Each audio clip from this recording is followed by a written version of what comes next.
Welcome back to another edition of Twak, the show that you love. And today we are hosting such a lovely panel. We are coming live from Ciela Resort in Kisumu. My name is Danny Shodongo. I'm your host. Tuwadhi donjo gidholuo in just a moment. Before we do that, let's do our introductions. Wacha koregi jaber kairi.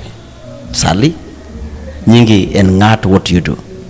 Nyinga ilungo ni Sally kata Salome Wonder, and expert wache mag climate change kata chal mar kor lwasi koda kaweche mag gender koda kaweche mag maendeleo to gigo atimo organizations mopogore as a consultant, but anti-reg organization matiyo godo be milongo ni Africa Center for Sustainable and Inclusive Development. Above all, and Nyarkadem Kakoth, Nyatike constituency, Migori County. Nyarkadem Nyatike kapoko the gentleman wa wo kuomi kairi. Introduce yourself, Jaber, nyiso ne nyingi. Milongani Beatrice Amondi, Anya Kisumu. Anya Kasagam. Okay. Jomolon kodai nyabilunga na bito nyogam. Okay. Alonye weche gome community development. Koluregi yo mar empowerment mar joma mine. Kendo ana policy expert. Yore mopogore. Kama bete nyarwako kondo mang'eny gisani. Ana atelo ne migao miluongo ni Jomanadada Foundation, ane the founder mar foundation noendo.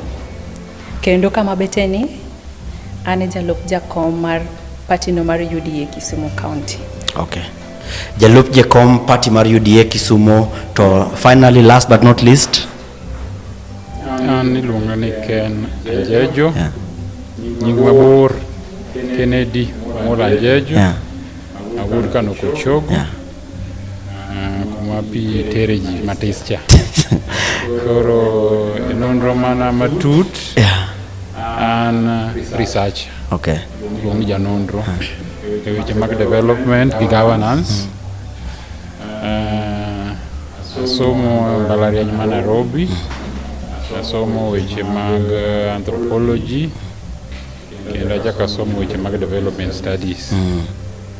To sani ane boma mar Kisumu masebede koro dhi nyadek. Ane CSO space ma Kisumu. Okay. Kanya coordinate alliance moro mar joma timo gig accountability. Okay. Ng'iyo kaka mwandu watiyo maber. Okay. Koro mane kokas masani atelo ne. Then Kisumu East. Yeah. Be aran CBO moro miluongo ni community led solutions. Okay. Matimo go programs ma community e gweng'. Then ikajulu kanyo Kisumu East no be a coordinate as a chairperson mar project miluongo ni Floka ma implement activities mag World Bank mag climate change. Okay. Koro mago kondo mopogore matingo. Erokamano ahinya Kennedy. To adwani akonu bed gi teko moro matin. Usmail no koro Beatrice smile maber chande. To Beatrice koro wachako kodi. Kapok wabiro koni. How would you describe this year? Yani igani chalo ni nade. Kande waketo ni mood board ka. Inyalo describe mood mari igani ni chal nade. Ada wuoyo kaka japiny. Kagolo kondo duto tema awacho mbele kanyo. Igani osebedo beta molo last year. Gikuma bet. Angeni wasebedo gi a lot of teething problems hapa na pali. To kang'iyo in terms of economic development, igani osebedo a little better than last year. Angeni nitiere gik mane wadwano timre kaka jopiny, moko pok ochopo kare, to geno nitie ni gidhi chopo kare. Otherwise, hapa ni gik moko dhi maber up to this point. Concerns nitie, but gin concerns ma are being addressed. To kwanyal dismiss gi, gisebedo genuine concerns. A lot osetimore, ma osegemo a lot of awakening in terms of governance, kata kaka jiodak e mieche kata gwenge. Yeah. So generally, I think osebedo a good ride. All factors considered. Yeah. All right. To Kennedy, briefly how do you describe your mood for the year? Ne mood ni chal nade. How do you describe it through the year? Kana nyalo wuoyo ni expectations. Yeah. Gawa met this year. Bro wacho ni not met. Okay. Because maybe kano chako igantie gik moko mana paro nyalo timore. Aparo ni ng'ama luwa maber even my interactions bro neno ni this is abro reflect on government. Kech aparo ni gine bigger responsibility mar timo certain things man adwano ne ane higani. To aparo ni dwaro ne tie mar timo gik moko mano kotimore. Aparo ni omiyo gik mana paro ni nyalo bedo maber dhisi ok obedo na. Gima lich kuom mamada wach ni gain maduong' mokwongo mana ngima. Around abe ngima, mano was a great thing. Aparo ni mano to Nyasaye momiyowa. Moloyo kanyo aparo ni challenges maneno this year omiya awakening mopogore. You worry about personal challenges koso gin national challenges. Personal challenges abo ng'iyo. Yana penyo challenges niwacho gin personal koso gin national. They are both personal and national because a lot of them could be ni national nema maybe affected them in one way or another. The opportunities mana paro na nyalo bedo go this year kaka mag tije. Okay. As I ran with a colleague a consulting company my research. Aparo this one of the years mose bedo gi tije matin kabisa. And waseneno ka giwang' ni gidok matin kabisa. Okay. So is either ni tije go gibedo matin within the space or maybe jiyo bedo mang'eny manyo the same jobs momanyo. Kuro mano was an outcome mano timo. The other thing manada wach kuro nationally and ni maybe there was a feeling ni there are many things maparo ni were promised ma we are looking up to. Lokruok moko kata mana economy gik moko kan commodity prices moko. Yes, moko no dok piny gik moko kaka pani there was a lot of conversation around mitedogo mogo which was concerning everybody aparo ni mago to there are real changes motimre. But you see now, there's also the income mar ot mondo nyiew mo. Income mar ot mondo nyiew mogo. Koro mogo to nyalo bedo ni dwaro beche piny. Ka onge pesa manya nyiew, koro pod abinz na dhiri okech. Koro pod aparo ni wecho ng'eny e gweng'. Wecho mang'eny e gweng' is a reflection ni ofuko dong' nono ne ji mang'eny. Which kaneno taparo ni this year has been more serious and worse than the previous year. Nikech kata mana jende mo interact ke gweng' gibet jo boda mating'i obed stall minyiepe kidhi to yudo pogruok moko yudo ka scale mag uso gi odok piny. Nyithindo giyudo ni moko ma kata pikipiki gini chudo chotamogi mar pikipiki ng'eny pikipiki mag riembo gin moko mag olagi. Koro kiyudo mbekni matindo tindo ge community ground kata ifwenyo ni lokruok osebedo ma yuto olwar piny kata bedo ni sirikal temo ng'iso program moko maduogo ngima piny but yuto ja piny to olwar. Koro penjo maduong' monyalo penjo ni pesa ni kanye. Koro mane kama paro mang'eny. Kapok wabiro kuom nyadendis Masali wadok kuom Beatrice. To koro miwacho ni pesa ni olal kanye, pesa no dhi kanye? Apa ni wasebedo gi global factors. Recession osebedo kata kwa ng'iyo nyaka ne wabed affected gi corona. A lot of changes osebedo globally. Chien kanyo the rate of dollar ni malo kabisa. So these are global things, these are macro factors. Mawan kaka jo Kenya, we really have less of control over. There's only so much we can do as a government. I am also very much keen osiepa nyo identify ni serikal nitiere gik ma serikal temo to nitiere mosechopo kare. Pesa molal economy is getting back. Adwa na nyise ni ambe kako wuoyo gi jopiny no e kaka amba wuoyo gi jopiny mamoko. To endalo festive ka atimo survey moro matin ka wuoyo gi jopiny to duoko ma yudo kuomgi en positive. Kata kidhi supermarket opong' kabisa. Ji nyiewo gik moko. Gedo ng'eny dhi mbele. Awuoyo gi plumber moro, nobiro loso gimoro, nobiro konya loso gimoro e ot. To onyisa ni higani osebedo mopogore matin kang'iyo gi last year. Pesni nitie, pesni wuotho. Aseyudo tije moko madhi kaka beach molo higa mokalo nayudo tije 2. Ji nyiewo gik moko mang'eny kabisa. Koro pesa ni nyalo bedo no lal. Ing'eni mbele kanyo wacho ni seche moko market obedo crowded kabisa. Matini tije manoyudo koro ji laro kode mang'eny. Pesa ni nya bedo matin e lwete kalure gi crowding mobede market niendi. Owuoye jo boda boda. Owand boda boda ni ji odonje mang'eny kabisa. So the market is very saturated. Kokwa wuondre. Iyudo ka customers gima in go, ng'at machielo biro gi pikipiki ne manyien, okawo custombe ni gieki. Magi gik matimore. So I think the market has been largely saturated. Emagemo pesa bet matin. Ne ng'ato ka ne in godo chon kaka en noyudo tije mang'eny sani ndio yudo matin. The market is saturated. Jomoko donje market. That is something we have no control over. To gima ng'eyo makata ino ng'eyo ni serikal timo tije monego tim. Mecha mondo pesa obede lwet japiny. To nitiere factors kaka wacho mbele kanyo. Magi macro factors. Ma wan kaka a country we have less control over. And the government is trying so hard to make sure ni pesa ni is flowing back in the economy. So I agree with him and I disagree with him partially. Okay. Yeah. Sasa to Sally Nyarkadem, yunjo ka jo wendo wilwario go wacho ni issues go maybe again personal, maybe and the rest nano. Kuro wachak kodi, how's mood mariga chalnade? How would you describe your mood for the year? Mood na mariga ni en gima mixed. Yeah.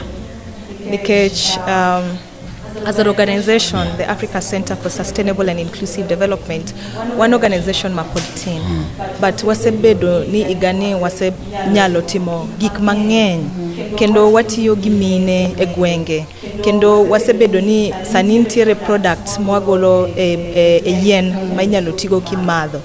Koro mago gik mwabeo mosetimore, mabine gi bende mor ni such opportunities biro negi, nikech kuma waya e kadem en mabor gi pinje mamoko matin. Koro yudo ka seche mamoko jok matimo weche mag dongruok ok chopi. Koro chopo to chopo Migori town kae. Koro idala kucho gigo ok chopi. Sanieri because of the organization we have worked with women groups manucha okobedo involved a lot in gige development giko ngato chopo kuomgi en mana wach chama ni wadwa save, which is a good thing, but that is not the only thing we can do. So that has been a positive thing. We've been able to give opportunities ne nyithindo ma youth mo odonje space mar climate ni at even national level through the organization. That is a very positive thing that we can talk about. Lakini iyudo ka chien kanyo erono bedo gitungni mang'eny ahinya e country ni. To seche matungni nitiere gik mang'eny ok timre. Kata organizations amoro ok nyal sudo. Jok mudwa tiyo godo iwinjo ka wacho mana ni ai Kenya sani ji ok nyal dhi. Koro tungni no ero bende en gima negative and it was very sad. Ka koro bedo ni jo Kenya ok nyal bedo piny mituo kaka joka ng'ato. Kech koki wuoyo kaka joka ng'ato onge gimunyalo timo. Koro kano yudo ni bang'e no people can sit mawuo kaka joka ng'ato, and maybe mane gimo minyalo wacho sani ni nitiere pesa moro ma yudore e gwenge. Nikech seche manitiere koko mang'eny pesa ok nyal wuok. Pesa e government Kenya ka onge factories mang'eny, government ni emanyalo circulate pesa. To ka koro wago government onge gima government nyalo timo pesa olal ne government no, how will we be able to get the money? So iyudo ka October, November, December nitiere changes mosebet, and this is not based on ni kata na wuoge ng'ata achiel kende jimi wuoyo godo nitiere, but king'iyo the circulation of the money tools ma wantiere go biyudo ka October, November, December obedo dweche maberberie e korka weche mag mwandu kata pesa. To gima nyalo miyo king'iyo gimopogore these 3 months en ni wasebet gi kwe. Koro seche mantiere kwe kata jok manyiepo, joma timo ohala, iyudo ka pesa nyalo wuothie. To gima chelo mabe nyalo yudo ka different sani en ni nitiere chiemo. Nitiere jogo masani osebet ni nyalo keyo. Seche ma ji okeyo cha okoyudo ochuno ni pesa mora miyudo itero mana nyiewo marieba, nyiewo duma michamo yot kacha, idhi nyiewo go gik mamoko mopogore mamiyo pesa no nyalo bet ni circulate. So those are the things that have happened, but beyond government ma Kenya ka, beyond organization mar Africa Center for Sustainable and Inclusive Development. E weche mag climate bende nitiere gigo mosetimore, gigo mabeyo nitiere mosetimore, gigo ma samoro notungowa matin bende ne nitiere. For example, e Kenya ka yudo ka ne wan loko minister. Kane minister loki nwabedo gi wasiwasi ni samoro ok wanyal dhi maber, samoro wadhi dok chien gigo mwase bedo ni wanyalo yudo gi the former minister. But Duale obiro chopo kacha is very good with the work. Ohero tije mar climate no. Kendo wadhi mbele, onge gimodok chien. Wadhi mbele gi kuma ne tunya owecha. To kichake ng'iyo at the global level ne wantiere gi COP29 ma no odhi marach nikech jikioma na wach pesa. Pesa no kowuok kaka nwadwaro ni 1.3 billion obedni it's a decision. The developed countries borrow to developing countries 1.3 billion US dollars every year, but negia mwani and 300 billion, 1.3 trillion. But gia mwani obed 300 billion. Martin, kingyo gishida mag climate mantiere developing countries. But apart from that, ntiere gik mabeo motimore. Iwacho ni weche mag carbon markets. Yeah. Mar uso loso koria luasi. Nikech at the global level, samoro ne timo biashara no bet matek, nikech waonge gi regulations, waonge gi laws ma regulate. But no adhi mwa yiere, mwa yudo maber laws mabro regulate pesa di ma 1 ton of the carbon bedo globally. So miyo jok manyocha dwaro ni gibiro Kenya ka gibiro Africa gi exploit wa gino nyalo dok chien nikech nitiere regulation magibe gi agree on. But apart from that, gimaber moingo en ni iluongo ni the pesa ma jog piny bende yudo ka Kenya uso ka nikech nyaka us as a country ka investor biro ang'o ma jo piny to yude gino nikech lobegi gin mag jo piny. To at the global level we agree to kinde yudo ka Kenya ka bende mana igani wayudo regulation maber mar carbon market no mabende wuoyo mana about the same thing. Koro those are positive things that have happened. Nitiere gik manotimore ma odwa yungo wa kabisa, but nitiere gigo mabeyo mabotimore koro waka maber no wasudogo wang'yo ni next year chere kaka wanyalo upscale. Yeah. Kada wabed gi audience kada gonu makof for the first amazing contributions. Koro lakini watema kugowa nyama tek mono 1 2 3 4 5. Koro kwa mio Kennedy microphone obikom Beatrice Kanyero. Beatrice. Koro now I think we've already set the base kaka dhano fail about the year. Yeah. Koro what do you think are the highlights of the year? Gik mage ma inyalo consider as the major highlights. Can just list them, inyalo nyiso ni highlights on chal nade. One, mbele kanyo na wacho ni run organization miluongo ni Jiwo Mwanadada Foundation. Yeah. Organization ni oketiende Kisumu County mzima. Yeah. So wasewuotho in all the sub-counties. One of the major highlights manyalo wacho ni this at a personal level, that is, en ni Jiwo Mwanadada Foundation osechopo kuom mine in each and every ward mar Kisumu County. To ken chopa gi wuoyo en chopo gi miyo gi a very sustainable way of economic development. What do I mean by this? I mean ni mine matimo tijego mag lwetgi machalo kaka jo saloon gi, jo tuengo, jo matiyo gi charan, jo machielo chips, wasemiyo gi equipments mek tich. So we've been able to empower about 500 women. Yeah, you're a politician. I like how you're... No, but the data is out there. This is... No, what is the truth? Don't give highlights, but national highlights. Before I get to national, yeah. I'm getting to personal, okay, which is attached to the bottom-up economic transformation agenda. Yeah. So, adwani winja maber. Awinja maber, Beatrice. Ka wachako piny ka, yeah. Wadhi gi agenda wa mar better. Ma kisungu dendo ni bottom-up economic transformation agenda. To bottom-up ni ochako gi jo piny ka.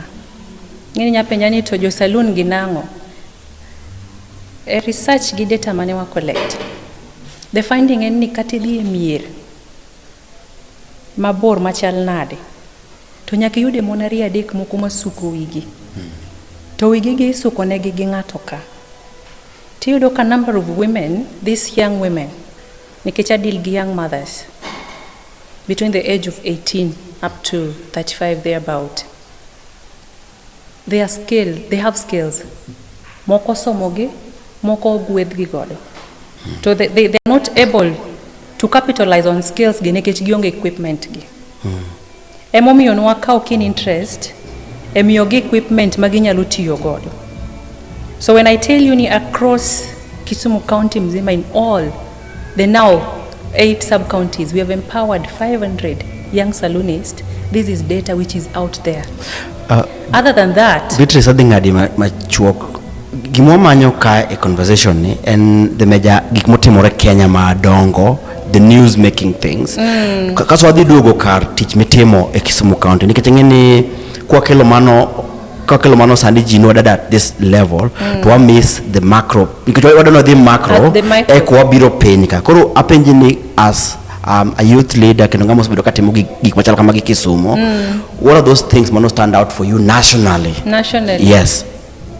One of the things Maha stood out nationally, and the government has been able to attain its bottom-up economic transformation agenda. Okay. In most of, in a number of sections in Kenya, literally. The other day in Wanenoka, highlights were being made on Citizen TV. So the president has done a lot. Problem Wanenoka sebedo in communication, yeah? So policies are not well spoken about, which I also appreciate. He's made a number of changes in the cabinet. But the current team, gin people who can stand up and articulate these government agendas. Okay. The president was so heavy on health during his campaigns. And we have seen him make changes in NHIF. Mabi no game a lot of teething problems, which we are still experiencing. There is no problem. Everything which is new, nyakabed teething problems gieki. Okay. Kura apron in summary, you actually shift transition mar NHIF to shift was a highlight. Success. Then you watch mar cabinet reshuffle is a success. Is a success. All right. Kura kwa biro kum Kennedy. Kennedy, what are your highlights of the year? Tiki mang'eny motimore nationally that I can speak to. Still, I think this transition motimore mar health ni. Yeah. Still, upon the transition is ongoing, not completed yet. Has quite a number of teething problems, but any process catch any challenges. We only hope the goal obura achieve gimaber kutieko. But you work on end. Your Mogoma also giving good stories benitie. But at the end of the day, we want you are kobed neither onge or bed Martin, money is there. The other thing motimore this year, apparently we've also gone through transitions. I think even the dollar se bedo karingo malo. Apani is the same year mano experience the highest exchange rate. Kienda pani tiyo dugo drop magat mane no kotimore this year. The biggest thing was also the apparently this year watimo waria farm gimoro mari luongni unity strength maparoni was exhibited gi joma tindo ma aparoni for one time no prove ni kar wanyalo ga go beyond the boundaries of ethnicity maseche moko sechando mang'eny chien kama nwariwore ma ji no challenge finance bill ma konyo Kenya manyo pesa ma paroni president no recall back masane paroni we are trying to have a different conversation ka kwanyalo raise serikal mano miyo no propose kata mana austerity measures ngado pes moko mitiyo ge serikal mondo at least budget odok piny obed makoro tax manidwa chorne ja piny gi oduok chien matin. Waneno ka bagni moro bete nikech ka ripode ma paro njowuok machiegni from control of budget wajo ni expenditures offices mano wachno ng'adgi pod ni malo koro kanya dieri moro pod bagowa. The other thing for me this year that I would also speak to is bread-based, because it's broad-based. Depending on kibet, kibet but mkati tibro luonge ni bread-based, kibet but kamo gine tibro luonge ni broad-based. So whichever way, government was on board people who apparently could be defined as opposition more. Ogolla members moko from the former ODM Bureau, the government as cabinet secretaries. The latest group be iwacho ni from the blessings of the former president jomoko bocha kubiro kendo koro government o embrace ji mang'eny koro wachalo ni miel manwa mielo e sirikal mokadho cha wachako miele kendo ka kendo koro matunda keto pok waneno sani ok dawachi paro ni stuali mondo wachi ni koro sirikal manywanda ni osetimo nwang'o but mano reality motimore this year moloro go higa. Okay, koro kene dedi chungi kanyara ni ipass na mic no kimie Sally nikech aporo ni a couple of things what you highlights, one of them an issue mar broad based, at least there was an alleged handshake ma ok an official handshake like noka former rival political rivals and tiyo kamora chiel you then you watch moro kanyo ni the dollar money was trading at, was it at 159 or looking up to 128 and then 128.5 kanyo hero koro Sally, what are the key highlights minyalo wacho ni defined this year for you as a country? Just to pick from where he has left it, watch mar broad-based government it is a very key highlight for me, especially because king'iyo en wach mar jopiny be o affect jopiny directly nikech samoro ni yudo kambele kanyo inyalo nyisi ni ok wanyal winjo weche sirkal, jomoko wacho ni wach sirkal ok wadwar winjo koni, mano ya kia ng'ama wacho wachno mano ng'ama ni bathe koni. Koro ido ka sani wanyalo tiyo kaka ji kachiel kanyakla ma jowa bende nyalo dhi kawo resources manyalo bedo available nikech wate wachulo taxes. Koro ineno kamano gima dhi konyo jopiny directly. Sani kata ka government nyalo biro gi idea moro ni yudhe timo maeri, ok yud ka ji jomoko resist. Kesa moro jomoko resist, pesa no be giongego, bang' ka gise resist no gigo ni simu ni konywa gima e timno amae. So what broad-based government it is a very good thing motimore this year. I hope ni en gima bodhi mbele next year and in the coming years as well, so that wabe kaka jo onagi wawuogi e goyo kidi sate wabed ni wane mawane sirkal ka jok mamoko go odawo yudwa yeku. Wene gipa pulo konanga wote no walonyo. Anyway, on a serious note, the other thing and Ticho Gachagua ni Gachagua sani eri onge kanyo ero. It's a new thing and gima poko timre ni deputy president gi new constitution ma wan godo ni eri odhimo wuok mo manga machielo kao mabe wadhi mbele, and then at some point jine paroni wadhi bet gi koko mang'eny Kenya dhi bet nade, but you see we have been able to move with a lot of peace. It's more peaceful right now moingo kaka sometimes nentiere kata back then. So it also apparently gimoro mabe worry about apparently the power of the people bende nitiere kanyo ni people can speak ni wan kaka wadhi ni okwadwar ere ng'ama kelo shida akiaka ng'ano ere mane kelo shida kende I don't know, okadwa wacho mano ahinya, but jopiny nyalo wuoyo mawach ni nitiere shida kumoro, oningo wabed piny wa re-evaluate ni ere kuma shida nyalo bete, ng'ano manyalo kelo shida no mondo mi wagol wa move forward. That is something ma oyaw this year ma wanyalo bet ni wa move go forward. In the past no sebedo mag governors gi deputy governors, but then now you see it's at a higher level. Then the other thing ma highlight ma this year maboti morema en gima watch malit sana eni kaka joluo unwawito uodwa ma Major General Ogolla at that high level ma okwathor yudo ni wabetie. So sometimes kia uchopo that level katen mana ng'ata chiele mochopo to winjo kagima the whole community luo te wantiere kanyo. So kating'eya katikiaya mano koro wach ni mano wach na the fact remains ni wate wan joluo onagi moro chopo kanyo, and even if I don't get to know you no kwaromo, but en gima pod bet ni e historia nyithindwa bet kong'eni wabe wanyalo chopo kacha, wabe wanyalo timo gik makamagi kini piny ni ed marwa waduto. So that was a very good position mane wantiere. Unfortunately no rumo pio kaka no rumo no, but those are some of the highlights ma yudo this year. But another thing en ni koro bende echo Attorney General bende wantiere godo kacha chai It's The first it's female an Attorney amazing General. thing. Oh, Yes. Yes, it's an amazing thing, and it's something mamiyo nyithindwa mabe ya piny ng'eyo ni kata wan bende wanyalo bet mwadonji wabed Attorney General, kata nyathi manyako kata nyathi mawuoyi aya academia kucho, we can get to those levels. So those are some of the highlights. All right. Rekomana Nyasali, Beatrice, koro kadugu komika eri, ngeni ka unando ni inengama the siro serikal kata machala kamago.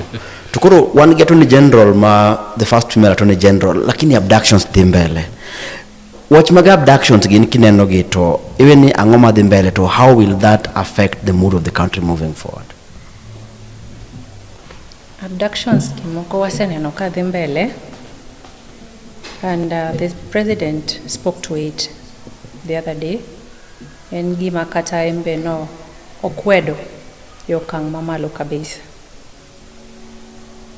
To a lot dhi mbele social media ka. Moko gin adier, moko gin miriam.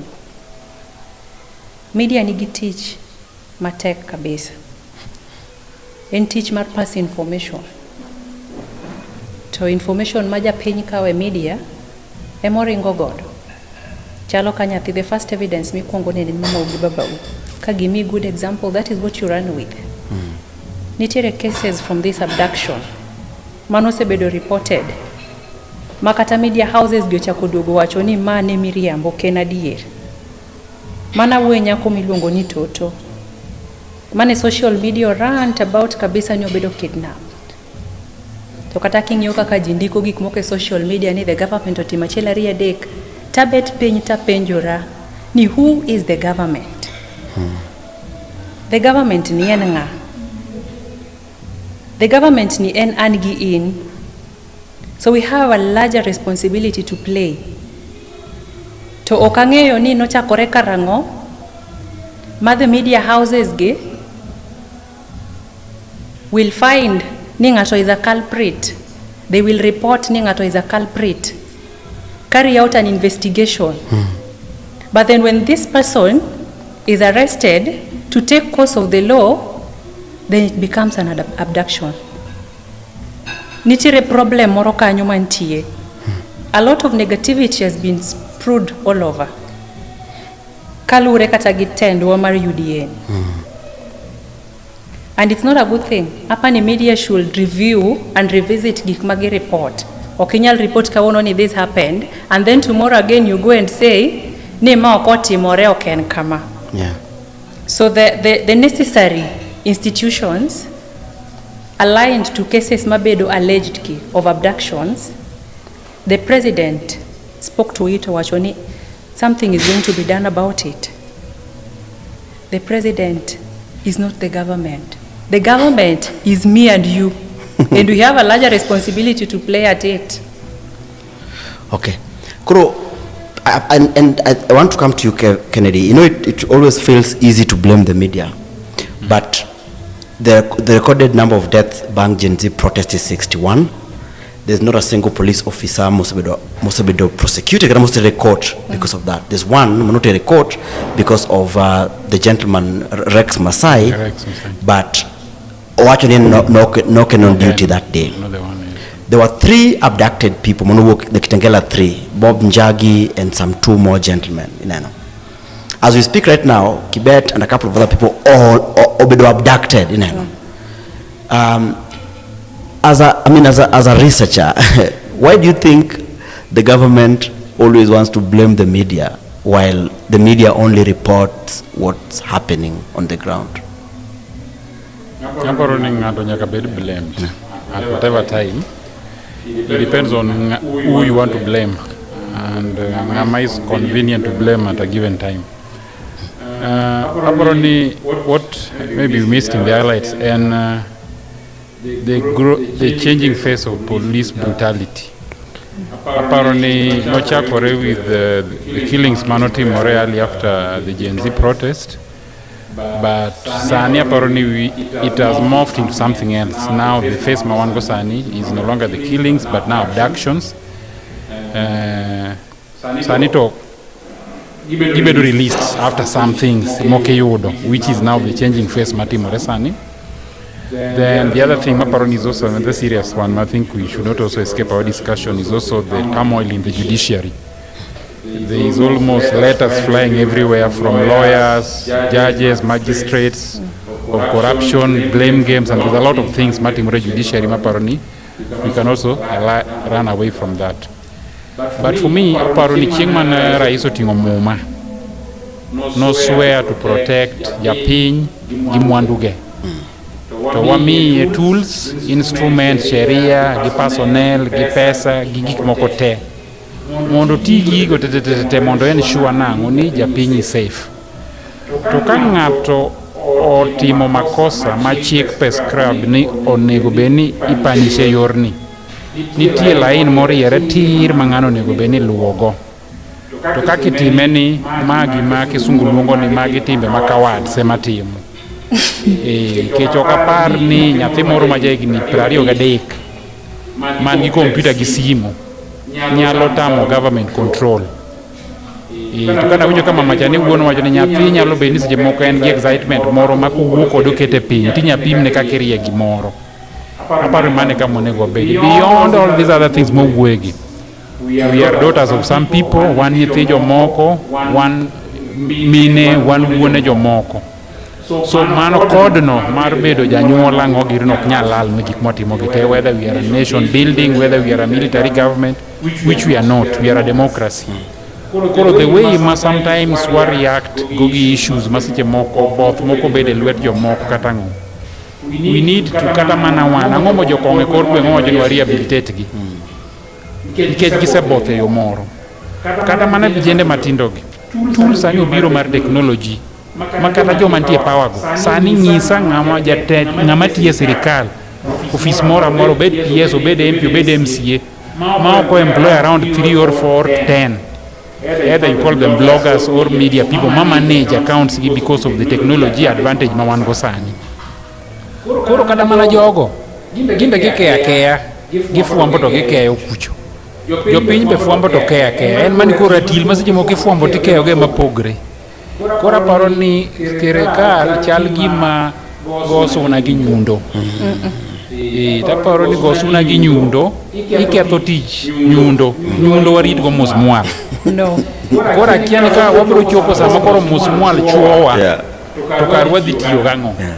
Ineno gima timore, wadhi tiyo gi san mar wiro musmwal e bao nikech nyundo waseketho. Watiyo go gimoko onego tiyo. Koro aneno ni sirikal ok blame sirikal entirely. They are doing a lot of things. Mane miyo kata bet ka safely the way I'm seated. But equally there are a lot of things maneno ni there is a lot of misgivings ma sirikal bedogo. To gimoro moko anyalo wacho ga ni president wacho ni joma luore richo tendo ng'ama ber. Mano wach mana dagi. Ka president nigi systems mag keto joma beyo e bathe ko choose to or keto joma richo. Ka product ma wuok e tie presidency kanyo kata cabinet ni kata joma miyo tich richo. Ogal manjoka an ng'ane mamanyo president mane ng'ama pa na miyo teko na tetete e chik mar Kenya mondo tim gik madwaro gi tetete. Okay. Koro mane kaka neno. Pero kama na inya to onego bed ni imiyo na sali microphone ero nikech wacho bro kanyo ma anto mora ni wadwa nego suna gi nyundo to ka inja kano tika suna ng'eny kano kakoro bed ni igori gi nyundo kinego suna pile pile mondo ni itori completely sali. Any other highlight and just as we come what you watch mar wrapping up this whole idea about how we feel. Are we on the right track as a country kosango madhi mbele? Yeah. Or any other highlight kwa capture? As a country we wasebet gi weche mang'eny, wasebet gi shida mang'eny. And to be honest, weche mag abductions ok en gima ber. It should not be happening. And I don't think ni kata president no can be happy ni weche mag abductions timre, because when it happens the whole country is highlighted. Yudoka wanemi mulika wa globally, and it's not good for him as well, and the whole government that we talk about. So the fact that we are having this conversation is actually already ni one on the right track. Ni wanyalo bet more way watch abductions, more way watch government. It means that at least the freedoms that we need mag expression are still there. To ngat no matimo abductions no. The next step moningo be new team remondo mi we keep moving on the right track mawantire. And any ngat ma is responsible no be koro ningo be ni donjo ye or bedo ni office the law so that wangeo ni kangato timo gino marach to ebende obro face the law regardless of who he is or where they are at whichever level. And you've mentioned that the police officer mane weche magrex omako at least odunje court kendo no jomano nene aneno kanene but jomano nene no wacho ni no luor no wuoyo obedo ni police no ne nitiere piny obedo japiny obedo a citizen. So that shows that we are on the right track. We are able to talk about these things.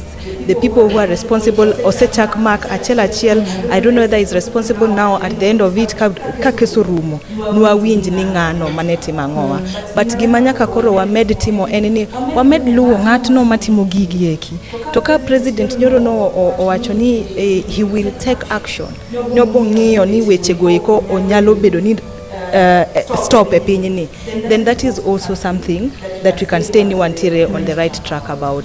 But gimanyaka wapar always eneni the constitution mawan go miyo wa rights, but this same constitution miyo wa responsibilities.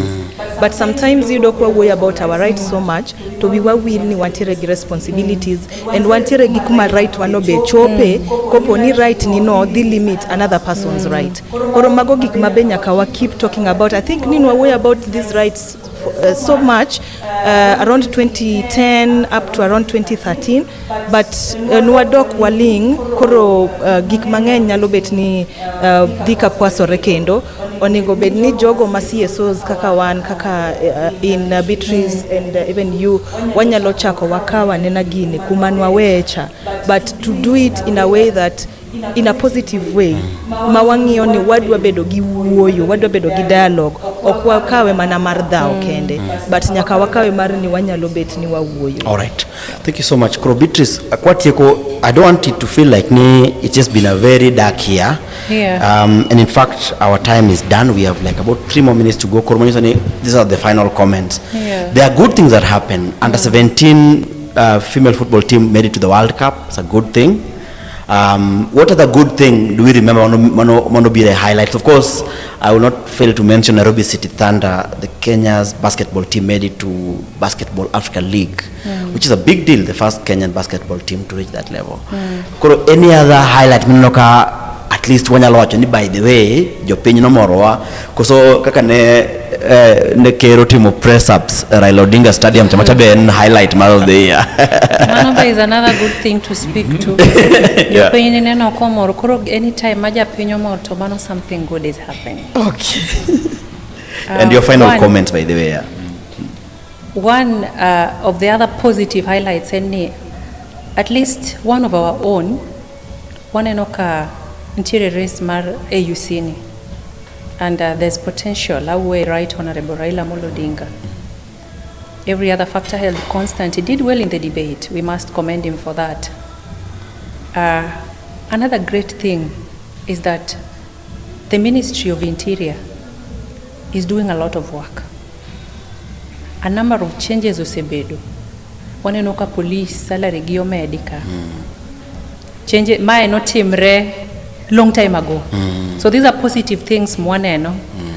The Ministry of Sports Gigenda did a scouting mar nyithi school gieki. There was a camp in Kisumuka for the entire country. The sport agencies netimo scouting of good sporting students. Mondo gibed sponsored or chulnegi school fees. So these are good things the government also is doing. So a number of them are good. Only time would not allow me to highlight all of them. All right. Erokamana enya Beatrice Kennedy. Amparo gik mang'eny osetimre Kenya ma sometimes so kwanyalo wacho te. To katieko taparo ni machiegni manyalo paro en Since na aerosports, nyathija Kenya manjo the Manu Academy. He's a good one. Yeah. Hopefully in the next few years, kakan jaseno lobro neno nyathi lobro gogi. Yeah. So that was there, but as I conclude, aparoni it's been a long year, and we must thank God for pulling us together mochopoka. We've had challenges kaka Oganda, kaka piny. Aparoni gin lessons ma learn from. Magwa bro cross higa manyien the next year paroni ina jone ubed malo, spirits obed malo, mond kuonde mano kwatimo mabergi. Okay. Wangi kaka wanyalo kelo lokruok mond ber ochop ne japiny to Kenya bodhi mbele. Okay. Aparoni mani gima nyalo otiko go. Erokamano ahinya. Koro Sally, less than a minute. Nitiere gik mabeyo mosetimre. One of them nowacho weche dola ka dola nyalo dok piny tiende ni economy wise growing. Yeah. The other thing en ni samoro kan wachako higa kata kan watieko higa mokalo nwawuoye weche mag mogo bei nodhi malo. Sani it's manageable. That is a positive thing. The other thing en ni an kaka ngamaja climate, and I do a lot gige pur maka sana. The government otimo initiative mar registering or registering the farmers. Yeah. In the whole country. It's something that is going on. That is a positive thing, because kai biro gi targeted initiatives, you must know ni dirnga to ngani dwarango ngani nikodango. Those are positive things more osetimre a country ni. The other thing mwanyalo wacho is a positive thing is security. Security obedo better, to be honest. Weche mag Al-Shabaab okwawinji as such. Weche mag banditry attacks bende odok chien. Okanyal bet gi exact data on the change, the level of change or percentage of the change. But king'iyo kata news mwayudo jogo maya kuondego nyalo biro sani kata joturkana nyalo biro Nairobi by road, something that was not possible last year. Towards the end of last year kanyo ne rach kabisa.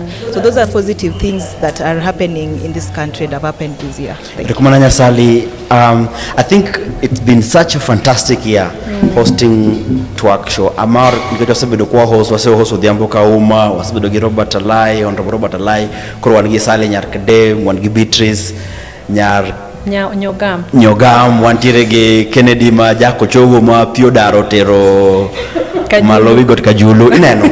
Koro wadwano kwai one thing, subscribe to this channel bana mondo. You know, when you subscribe, you enable us to give you better content, Koro. Then you can like it and share it. And it's been such a fantastic year.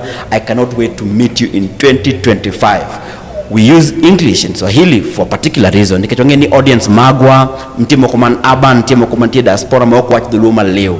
Lakini kudoro dhuluma leo ntuvonya lo wacha. Lakini kauono waburu medo kikizungu, lungu ni Ingluo. Kura, until next time, my name is Danish Odongo, aka the son of Kano. Odongo iluongani Odongo wuon mabeyo minyuolo pile. Until next time, adios. Ruth Nyasaye medundalo to new 2025.